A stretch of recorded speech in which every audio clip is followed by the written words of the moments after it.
ठंड में गरीब चूड़ी वाली की रजाई।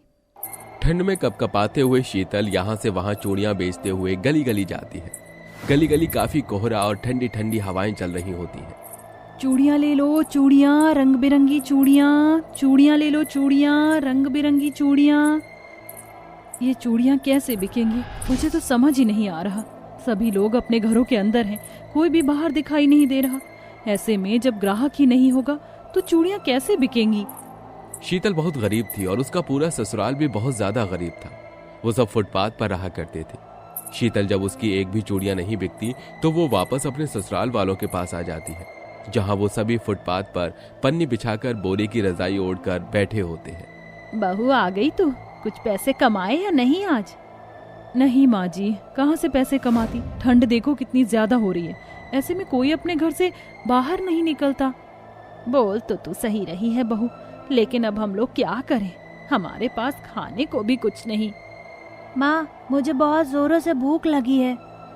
रुक जा बेटा, अभी खाने के लिए कुछ बनाऊंगी। माँ जी, आनंद जी कहाँ गए हैं? आनंद नौकरी ढूंढने गया है, लेकिन अभी तक वापस आया नहीं। शीतल को इधर अपने पति की चिंता हो रही थी, तो दूसरी तरफ उसे अपना गरीब ससुराल भूख से तड़पता हुआ नजर आता है। हे भगवान, सभी भूखे हैं, मुझे इनके खाने के लिए कुछ तो जुगाड़ करना ही होगा। शीतल ऐसा सोचकर सबसे पहले आसपास की जगह से लकड़ियां इकट्ठा करके ठंड से बचने के लिए जला लेती है। माँ जी, बाबूजी, बहुत ठंड हो रही है, आप थोड़ी देर आग के आगे बैठ जाओ। राजू, तुम उनके साथ ही बैठे रहना, लेकिन कोई शैतानी मत करना। थोड़ी देर आग जलती रहती है तो धर्मेश और सविता को ठंड नहीं लगती, और जैसे ही आग जलकर बंद हो जाती है, ठंडी ठंडी हवाएं उन्हें बहुत तेज तेज लगने लगती हैं। इसी के चलते उनका बैठना भी बहुत दुश्वार हो जाता है। हे भगवान, आज तो हद हो गई, चलो वापस अपने गुदड़ों में लेट जाते हैं। फुटपाथ पर तो बहुत ज्यादा ठंडी ठंडी हवाएं चल रही हैं। मुझे हमारा किराए का मकान याद आ रहा है।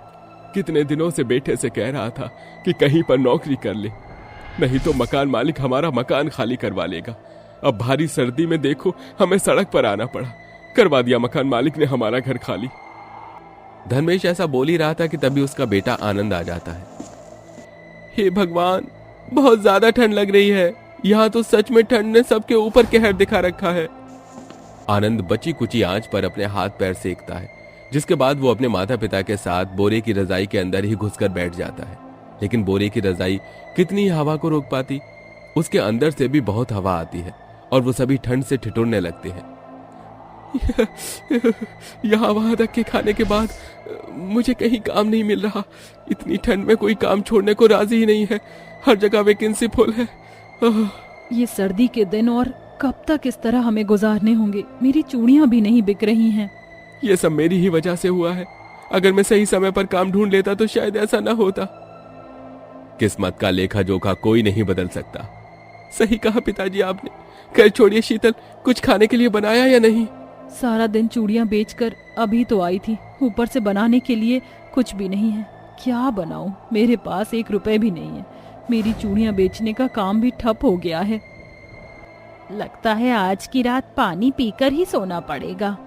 शीतल के ससुराल वाले थोड़ा थोड़ा पानी पीकर बोरे की रजाई ओढ़कर सोने की कोशिश करते हैं, लेकिन हवा तेज और ठंडी होने की वजह से उन्हें नींद भी नहीं आ पाती। अजी, थोड़ी सी बोरे की रजाई इधर कर दीजिए, मुझे बहुत ठंड लग रही है। अरे जरा देखो तो सही, मेरे पास है ही कितना, मुझे भी तो ठंड लग रही है। रोजाना इसके ऊपर लड़ाई करते हो, एक रजाई खरीद क्यों नहीं लेते? राजू की बात सुनकर दोनों चुप हो जाते हैं। जैसे ही मेरी चूड़ियां बिकनी शुरू हो जाएंगी, मैं सबसे पहले कंबल रजाई खरीद कर लाऊंगी। सही कहा तुमने, एक तो हमारे सिर पर छत नहीं, ऊपर से हमारे पास एक ढंग की रजाई भी नहीं। अगले दिन जैसे ही सवेरा होता है, बिना कुछ खाए पिए आनंद काम ढूंढने निकल जाता है। तो इधर शीतल का भी वही हाल होता है। वो ठंड में केवल एक हल्का सा स्वेटर पहनकर अपने सिर के ऊपर चूड़ियों की टोकरी रखकर चूड़ियां बेचने गली गली निकलती है। सरसराती हवाओं से उसे बहुत ठंड लगती है। चूड़ियां ले लो चूड़ियां, रंग बिरंगी चूड़ियां, चूड़ियां ले लो चूड़ियां, रंग बिरंगी चूड़ियां। शीतल की आवाज लगाने पर एक घर से एक औरत निकलकर बाहर आती है। अरे आ गई तुम चूड़ियां बेचने के लिए, तुम्हारा इंतजार कर रही थी मैं। दरअसल शाम को मुझे एक शादी में जाना है, मुझे लाल और चमकीली चूड़ियां दिखाओ। जैसी आप चाहोगी वैसी निकाल देती हूँ। शीतल ऐसा कहकर शकुंतला की पसंद की चूड़ियां निकाल कर उसे दे देती है, जिसके बाद चूड़ियां पहनने के बाद शकुंतला शीतल को उन चूड़ियों के पैसे दे देती। चूड़ियां तो अच्छी हैं तुम्हारी, शुक्रिया, आज अगर तुम ना होती तो मेरे हाथ सूने ही रह जाते। शकुंतला ऐसा कहकर अपने घर में चली जाती है और सरसराती हवाओं से गुजरते हुए शीतल चूड़ियां बेचने के लिए निकल पड़ती है। उस दिन उसकी थोड़ी सी कमाई हो जाती है। बहुत दिनों से मैंने बिरयानी नहीं बनाई, आज मैं अपने परिवार के लिए बिरयानी बनाऊंगी। शीतल ऐसे सोचकर बिरयानी बनाने का सारा सामान खरीद लेती है, लेकिन अचानक से पीछे से कुछ कुत्ते भागते हुए उसके पास आते हैं और उसके हाथों से सारा बिरयानी बनाने का सामान छीनकर वहां से भाग जाते हैं। शीतल एक हाथ से अपने सिर पर टोकरी को पकड़े हुए उन कुत्तों का पीछा करती है। इसी के चलते वो बहुत ज्यादा थक जाती है। हे भगवान, क्या क्या सोचा था और क्या से क्या हो गया। ऐसा लग रहा है जैसे बहुत ही ज्यादा किस्मत खराब हो चुकी है। जैसे ही फुटपाथ पर वो अपने परिवार के पास पहुंचती है, वहां उसका बेटा और उसकी सास सविता बीमार पड़ी होती है। अरे बहू, तुम आ गई, शुक्र है तुम आ गई। देखो ना, राजू और सविता दोनों की तबीयत बहुत ज्यादा खराब हो गई है, लगता है अस्पताल लेकर जाना पड़ेगा। अपने गरीब ससुराल वालों की हालत देखकर शीतल से रहा नहीं जाता। वो उसी समय चूड़ियों की टोकरी वहीं छोड़कर अपनी सास और अपने बेटे को अपने ससुर के साथ हॉस्पिटल लेकर पहुंच जाती है, जहां उनका इलाज होता है और उनके इलाज के लिए पैसे चाहिए होते हैं। तुम्हारे बेटे और तुम्हारी सास को सर्दी लग गई है, घबराने वाली बात नहीं है, लेकिन उनका ध्यान रखो। कम से कम एक रजाई तो होनी ही चाहिए, जिससे उन्हें गर्माहट मिल सके। डॉक्टर साहब, चिंता मत कीजिए, मैं अपनी सास और अपने बेटे के लिए रजाई कहीं से भी लेकर आऊंगी, लेकिन लेकर आऊंगी। शीतल ऐसा बोलकर रोते हुए वापस वहीं फुटपाथ पर आ जाती है, जहां उसने अपनी चूड़ियों की टोकरी रखी होती है। वो यहाँ से वहां रोते हुए चूड़ियां बेचती है, लेकिन कोई भी उसकी चूड़ियां नहीं खरीदता, जिसके चलते वो बहुत ज्यादा बेबस हो जाती है। वहीं रास्ते में उसे उसका पति आनंद भी मिल जाता है। अजी, आप यहाँ पर हो?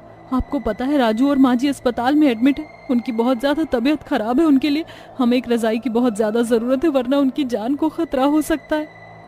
ये सुनते ही आनंद के पैरों तले जमीन खिसक जाती है, जिसके चलते वो अपने बेटे और अपनी माँ को बचाने के लिए रजाई की दुकान पर जाता है और भीख में उनसे एक रजाई मांगता है। आप मेरी मदद करो, मेरी माँ और मेरा बेटा बीमार है, हमें एक रजाई की जरूरत है, एक रजाई दे दो। जैसे ही मुझ पर पैसे आएंगे मैं आपको पैसे दे दूंगा, उधार समझ कर ही दे दो। अरे जा जा, कहाँ से आ गया मुंह उठाकर? यहाँ कोई फ्री फोकट की दुकान थोड़ी ना खोली है मैंने, चल निकल यहाँ से। अरे आजकल इन लोगों ने अपना धंधा बना लिया है, इस तरह अपनी गरीबी का सहारा लेकर हम जैसे अमीरों से ऐसे महंगे सामान पाने का। हाँ, सभी दुकान वाले आनंद को इस तरह जलील करके भगा देते हैं। तो वहीं बेचारी शीतल ठंड में चूड़ियां बेचती रहती है। तभी उसे एक बूढ़ी औरत दिखाई देती है जो अंधी होती है। वो सड़क पार नहीं कर पाती। उसको देखकर शीतल अपनी चूड़ियों की टोकरी एक तरफ रख देती है और उसे सड़क पार करवाने लगती है। सड़क पार होते ही वो अंधी बूढ़ी औरत शीतल से कहती है, इतने सारे लोगों में सिर्फ तुमने मेरी मदद की, तुम्हारा शुक्रिया। वैसे मेरी जिंदगी के तजुर्बे से तुम्हारे हाथों के स्पर्श से मुझे ऐसा लगा जैसे तुम बहुत परेशान हो। तुम मुझे अपनी परेशानी बता सकती हो? बूढ़ी औरत के इतना कहते ही शीतल फूट फूट कर रोने लगती है, जिसके बाद शीतल उस बूढ़ी औरत को अपने बारे में सब कुछ बताती है, जिसे सुनकर वो बूढ़ी औरत बहुत मायूस हो जाती है। वो बूढ़ी औरत खुद ही उस बेचारी की सारी चूड़ियां खरीद लेती है और उसके बदले उसे ढेर सारे पैसे दे देती है। उन पैसों से शीतल एक रजाई लेकर आती है और अस्पताल में अपनी सास और बेटे को रजाई उड़ाती है। अब आप दोनों को ठंड नहीं लगेगी, और देखना मैं बहुत जल्दी किराए का मकान भी ढूंढ लूंगी। अस्पताल से उनके डिस्चार्ज होने से पहले शीतल किराए का मकान भी ढूंढ लेती है, जिसके बाद बचे हुए पैसों से वो और चूड़ियां खरीद लेती है। वो आज की नई डिजाइन वाली चूड़ियां होती हैं। उसकी चूड़ियां अब धीरे धीरे बिकने लगती हैं, जिसके चलते उसके घर की परेशानियां भी खत्म होने लगती हैं और वो पैसे कमाकर अपने परिवार का गुजारा करने लगती है।